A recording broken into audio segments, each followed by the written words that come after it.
Hi, New Albany Intermediate students. This is Miss Parent Kiss. I would like to thank Scholastic Books for allowing us to use their stories for read alouds for our students during this time. This is a story from Chicken Soup for the Kids' Soul. It is by Jack Canfield. And the one that I would like to share with you today is called Things Are Not Always Black or White. Teachers are those who use themselves as bridges over which they invite their students to cross. Then, having facilitated their crossing, joyfully collapse, encouraging them to create bridges of their own. When I was in elementary school, I got into a major argument with a boy in my class. I have forgotten what the argument was about, but I have never forgotten the lesson I learned that day.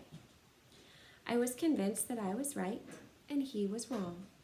And he was just as convinced that I was wrong and he was right.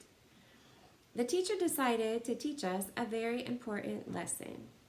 She brought us up to the front of the class and placed him on one side of her desk and me on the other.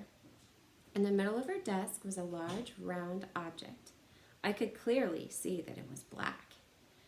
She asked the boy what color the object was. White, he answered. I couldn't believe it. He said the object was white when it was obviously black. Another argument started between my classmates and me, this time about the color of the object.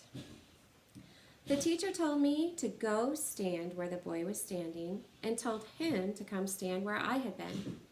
We changed places, and now she asked me what the color of the object was. I had to answer white.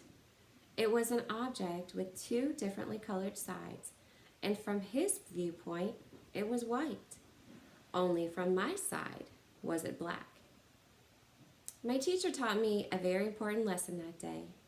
You must stand in the other person's shoes and look at the situation through their eyes in order to truly understand their perspective. That story was by Judy Paxton. And I'd like for you to think about, boys and girls, what types of situations have you been in when someone is clearly stating the exact opposite of what you think or what you see? And how can you go about handling that? Is there anything in the E